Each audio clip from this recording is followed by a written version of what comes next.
Lately, I've been real big on the saying that every decision you've ever made has led you to exactly where you are now.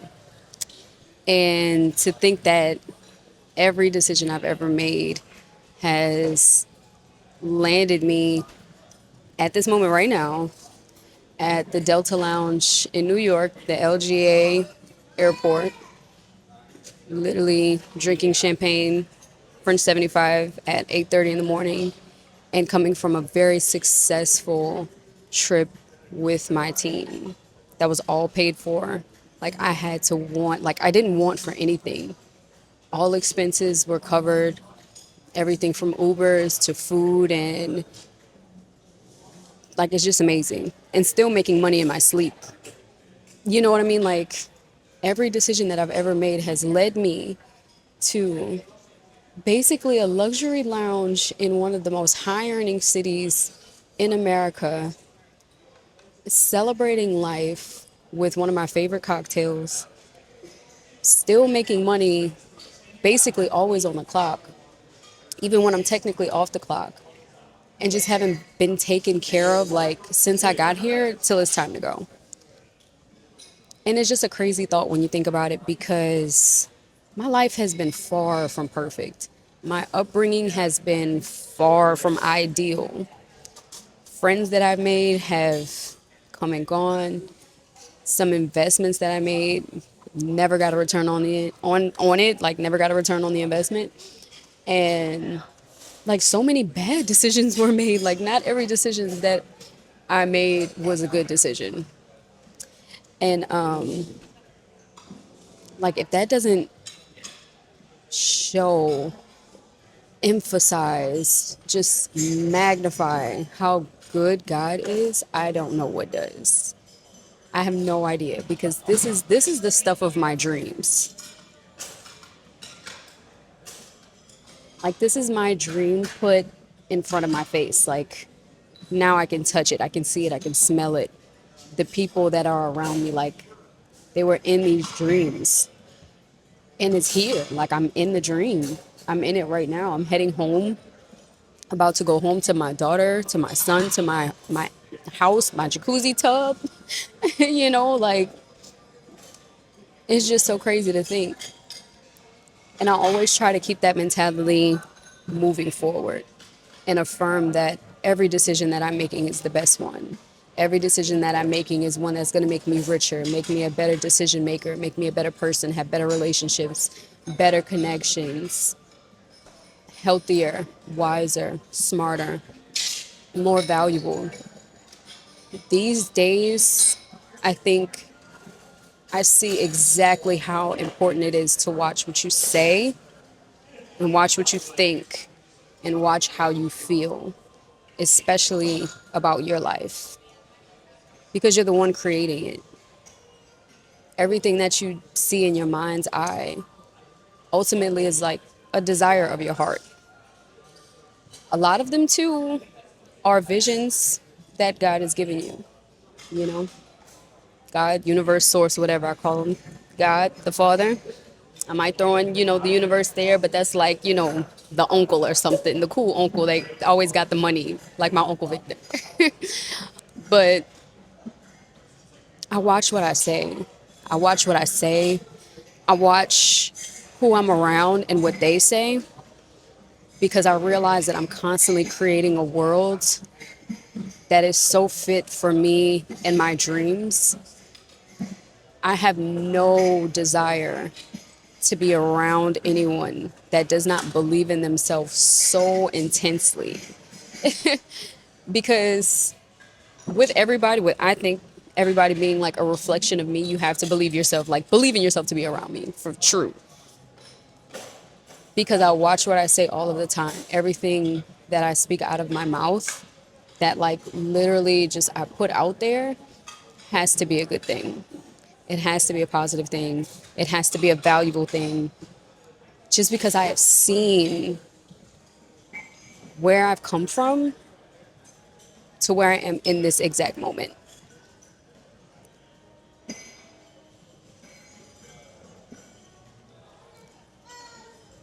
And I don't play about it. I don't play about it. I tell everyone around me, they know you shouldn't play about that either. You should never play about the things that you say, especially the things that you speak over your life. Even when I was at a point where honestly I had no control over anything around me. Obviously, like I was a kid, and I couldn't control the circumstances. I couldn't control having to move. I couldn't control rodents and pests in the house.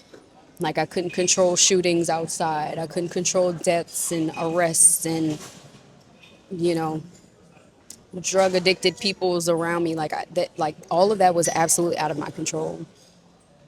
But very early on, I make jokes about it, but very early on, I learned to be just delusional enough to not let any of that affect how I felt about my life going forward. And I've always kept a very clear vision of my head, like in my head, of me succeeding, winning, being valuable, being a resource to everyone around me, being able to serve others around me so passionately, genuinely, and sincerely that there is no way I would not get a return on that in some form or fashion.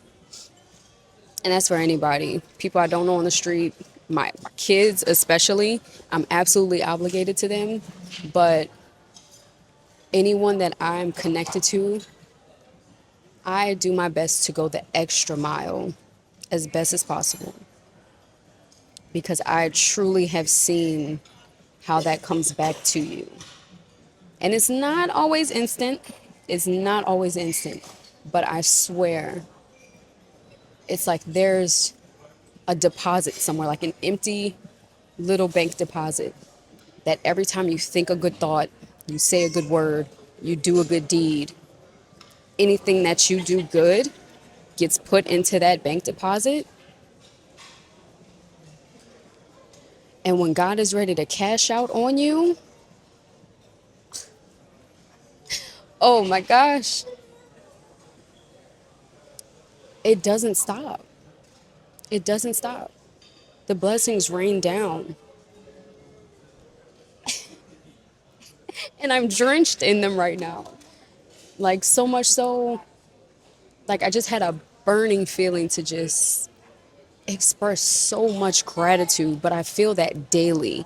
Like, if I actually started recording how often I feel so overwhelmingly grateful, y'all would not know me for fitness at all.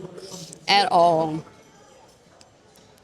It's the part of me that wants to do more off camera than on camera and make sure that obviously my heart is right. I don't need to, everyone to see me being grateful and praying and things like that, but just know I did not get to this point without being grateful even when I had very little.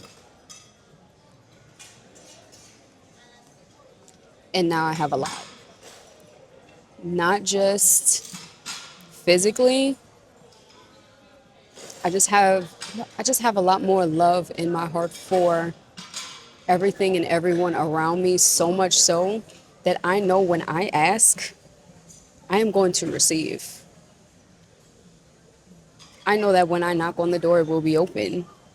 And I know if I'm looking for it, for an opportunity, for more money, for more connections, just to be able to serve more, whatever I'm looking for, I'm going to find it. And every single time, I'm going to take advantage of it in the best way. I'm going to seize that moment. So I love this. I'm in love with this. Not the lounge, not the champagne in the morning. I love the realization that whatever it is that you're trying to create, whatever it is that you're trying to bring to life, bring forward, bring in front of you, to speak it and to believe it and to move forward. Because as much as I do want to say all it took was to believe and to speak those words and really affirm my greatness, my success, and things like that, Nothing moves until you do. And that's sometimes so hard to do when you feel like you're in a place where there's no moves to make. It's really hard to do that in a place where you feel like your mind is holding you so captive that you don't even know what to do. You don't even know what move to make, even if there was an opportunity for you to do so. But I know that I have been in that position a million times. And it can be as simple as writing it down. It can be as simple as going for a walk. Whatever you don't feel like doing the most, oftentimes is what you need to do the most exactly in that moment. But you have to move. There's a new, what is it? What is that called? Not like a parable. I don't know what. I was reading a new book by James C. Maxwell, and he was talking about his dad, and his dad asked him a question to get him to think. And now I love this, so I'm just gonna say what it is. There are 5 frogs on a log. 4 of them decide to jump off. How many frogs are left on the log? And the answer was 5. Traditionally, you would think it's 4 because you would say, well, yeah, 4 frogs decided to jump off a log. 5 minus 4 is 1. So there's 1 more frog left on the log. But when you actually dive into the question, why it's still 5 frogs on the log, it's specifically because he said 4 frogs decided to jump off the log. Just making the decision does not mean that they actually jumped off the log. Just making the decision doesn't mean that anything actually happened. And I think we do that so much when we're trying to change our lives, when we're trying to change our situation and do better, move forward, just whatever. We make a lot of decisions, but we don't make any moves. And I do love that it was a decision to jump. And a lot of times we don't want to jump. That sounds very scary. It is terrifying and it is not comfortable. And going back to every decision that I've ever made has led me exactly to where I am. Many of those decisions were not comfortable. So many were not comfortable. As a matter of fact, so many of them looking back, not anymore though, but kind of embarrassing. They say embarrassment is the cost to entry. And I think that's so true. Now, maybe in the moment, I wasn't necessarily embarrassed, or, maybe I was. Maybe there were times I look back and I'm like, damn, that was kind of embarrassing. And there were many of those moments. But now I do believe it, and I see exactly why that is. It's the level of humility to understand that you're not going to be the best when you start. That's very rare.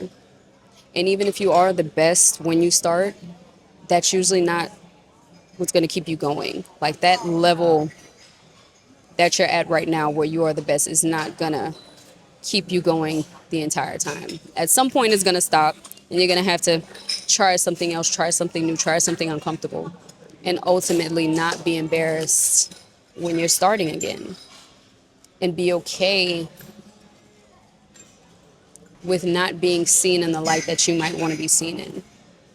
Not having that aesthetic, not having that look, not having the moves or the words to say. It's not easy.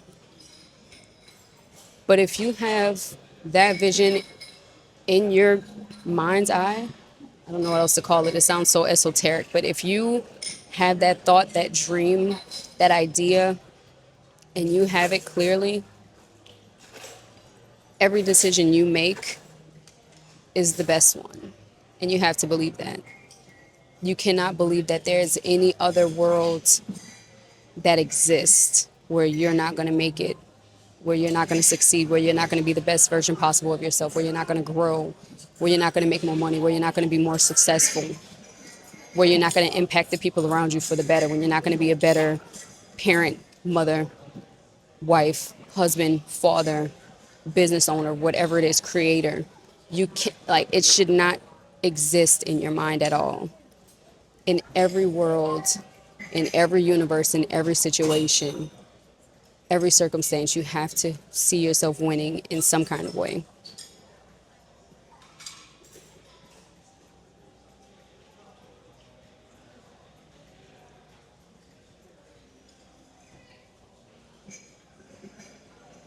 I think about that all day long. So that's just my little, not necessarily rant, but that was definitely what was on my heart today.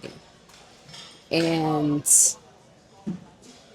anyone watching, anyone who wants to make a life better for themselves or for the people around them, just whatever it is, whatever it is that you want, it is more than possible if you can see it.